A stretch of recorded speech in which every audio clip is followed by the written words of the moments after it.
En los próximos días se va a realizar en Colombia el Congreso de Naturgas, que es un escenario magnífico para que los expertos de todo el mundo y de Colombia se sienten y miren lo que está ocurriendo hoy frente al futuro, frente a la transición energética y hacia dónde va el mundo, hacia dónde van los combustibles limpios, hacia dónde va la transición energética, cómo inciden conflictos como el de la guerra de Rusia contra Ucrania y cómo inciden factores climáticos como el fenómeno del niño que pareciera inminente en toda esta ecuación que nos afecta al final a todos.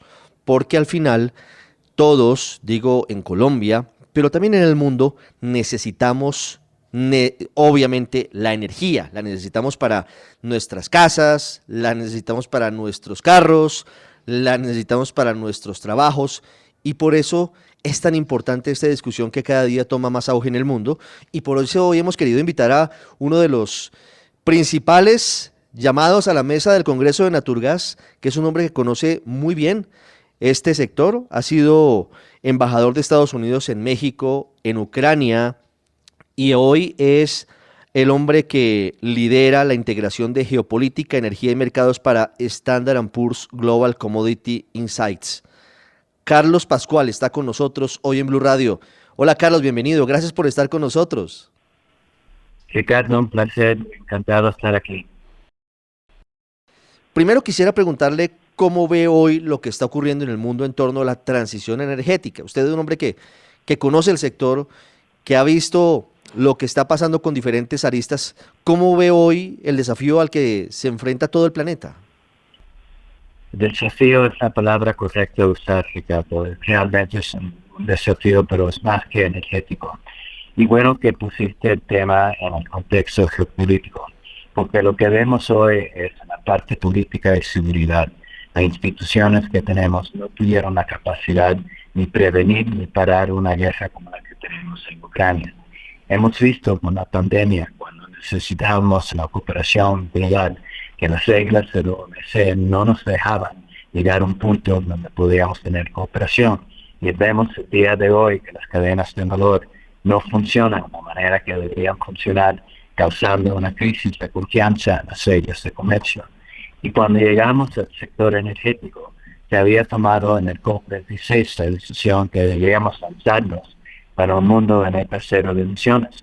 Y tenemos que ir para allá, pero lo que vimos con la guerra en Ucrania es que si tenemos un derrumbe que puede significativamente cambiar cómo funcionan los mercados el día de hoy, no tenemos necesariamente la capacidad para responder a las emergencias para abastecer la necesidad que tenemos para energía en el mundo que tenemos ahora, con el petróleo y el gas.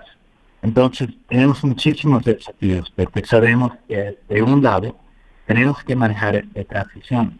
Y si no lo hacemos, entonces vamos a destruir nuestro planeta y no vamos a dejar un futuro para nuestros hijos y los nietos.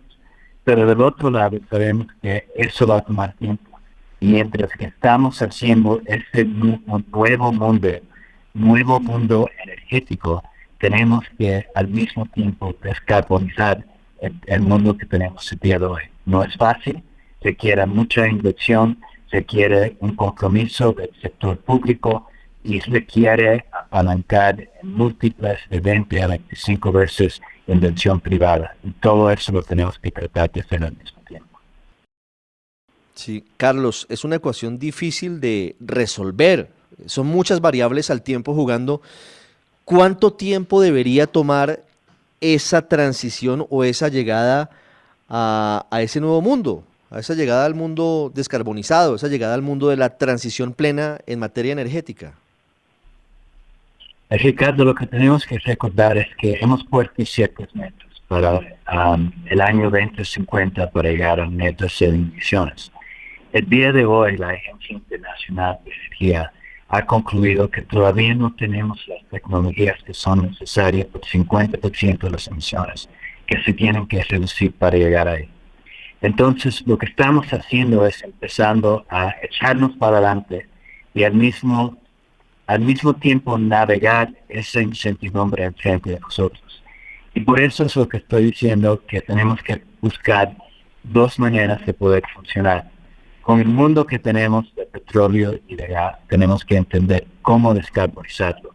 El gas natural es una parte fundamental. Lo que vemos en Europa el día de hoy es que tienen una crisis porque Rusia le cortó el gas natural. Tienen que acelerar el proceso de transición energética para reducir la dependencia en Rusia. Pero al mismo tiempo lo que están viendo es que tienen que conseguir gas natural como GNL, importación de otras partes del mundo, para poder sostener su economía.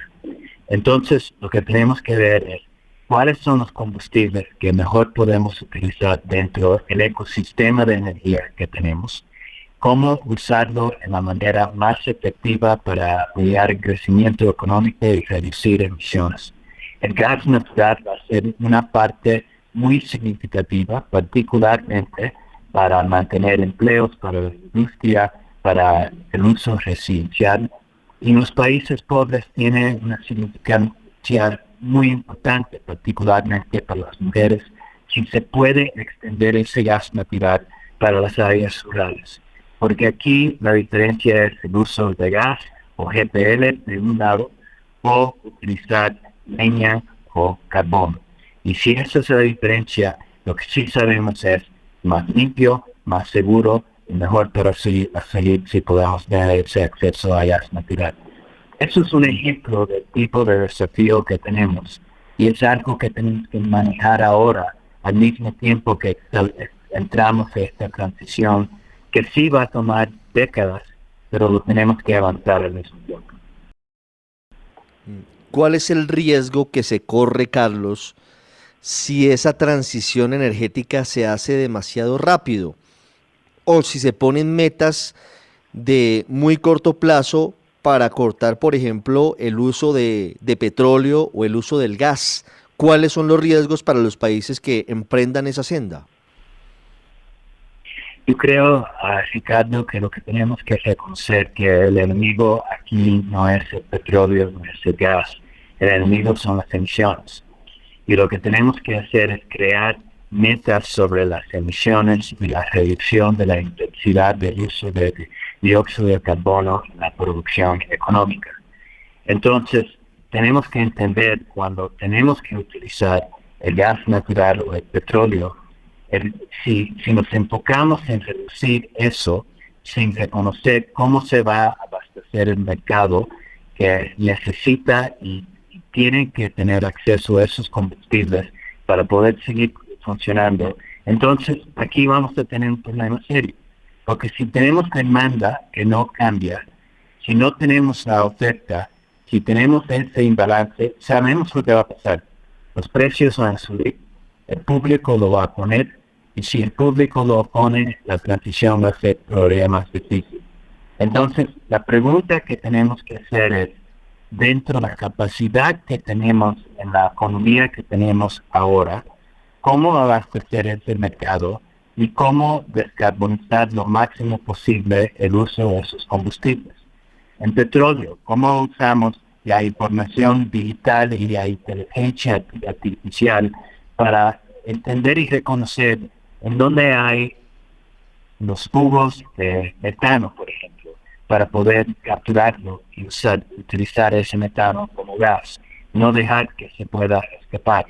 Cómo utilizar los procesos de la cadena de valor del petróleo de una manera más eficiente, en donde haya menos reducciones, hay una reducción más grande de emisiones. Cómo utilizar la energía renovable para poder abastecer el uso de electricidad en los campos de petróleo. Todo eso cuenta y es el tipo de creatividad e innovación que va a ser necesario para poder ser exitoso en lo que tenemos enfrente de nosotros. De un lado, poder seguir creciendo la economía, tener trabajos para nuestras poblaciones, pero al mismo tiempo reducir las emisiones en una manera. Carlos, los desafíos de hoy, ¿cómo van a incidir en el futuro energético del mundo? Y Colombia, por supuesto, está ahí incluida. Y hablo de lo que tú mencionabas hace ya algunos minutos, por un lado está la incertidumbre sobre el futuro del conflicto entre Rusia y Ucrania, o de la invasión rusa a Ucrania, para decirlo más claramente, y el aumento del costo de los insumos y de la urea. Y por otro lado está el fenómeno del Niño, que va a aumentar, según se dice, incluso 1,5 grados la temperatura global en los próximos meses, lo cual es una barbaridad. Todo esto, ¿cómo va a retar a todo lo que tiene que ver con el sector de la energía y gas?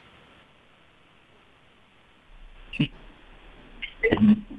El desafío que estás planteando, Ricardo, es fundamental para cada país que tenga que considerar. Y no cada país lo va a responder de la misma manera. Pero si empezamos con Colombia, una de las cosas que conocemos y sabemos es que Colombia es un país muy vulnerable al cambio climático. 80% de la energía eléctrica viene del sistema hidráulico. Con el Niño y el cambio climático, esa generación puede caer en maneras que son impredecibles.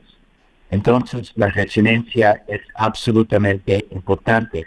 En este caso, la resiliencia quiere decir, de un lado, invertir lo máximo posible en la generación de energía solar, energía eólica, la transmisión que sea necesaria para conectarlo lo máximo posible para las áreas rurales, para extender el acceso a energía ahí también, pero también utilizar el gas natural, porque lo que sabemos es que la energía renovable, solar y eólico, tiene una interdependencia enorme. Hasta cuando vamos a decir que tengas la capacidad accesible al 50% del tiempo, y eso es algo que generalmente es más de lo que sería viable. Por el otro 50% tienes que depender de otra cosa. Parte puede ser hidráulico, pero te hace falta otra fuente de resiliencia. Aquí es en donde viene el gas natural. Tenemos que entender el petróleo. La realidad es que estamos trabajando aquí con una economía que depende del transporte mobiliario de carros y de camiones. Entonces sí tenemos que hacer todo lo posible para ver dónde se puede utilizar biocombustibles. Vamos a ver eventualmente una transición a vehículos eléctricos, pero hace más tiempo.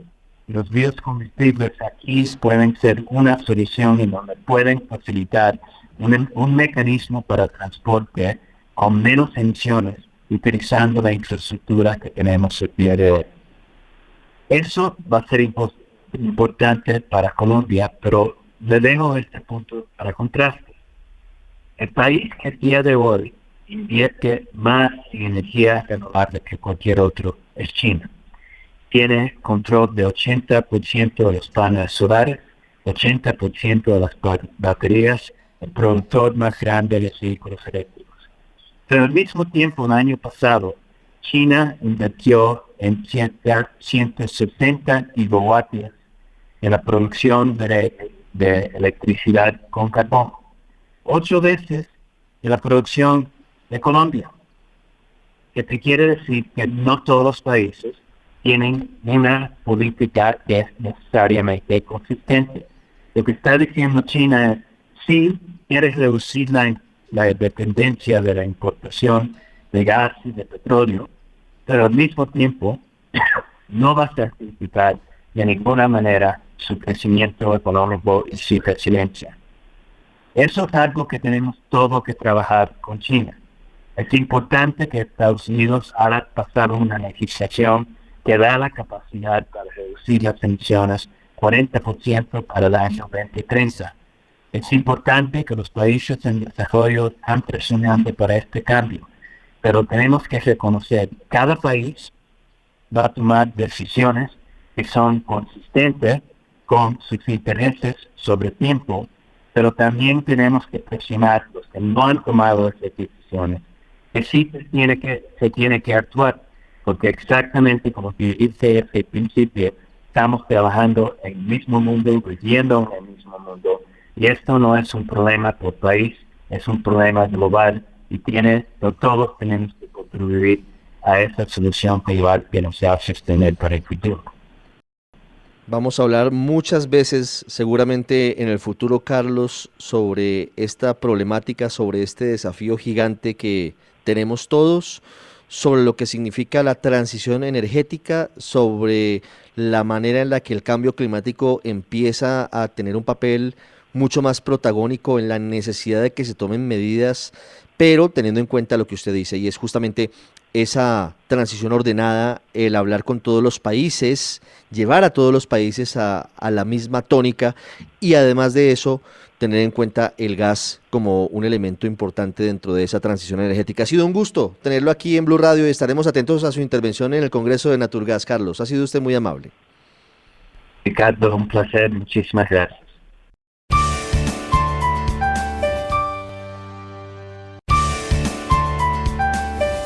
Blue, la alternativa.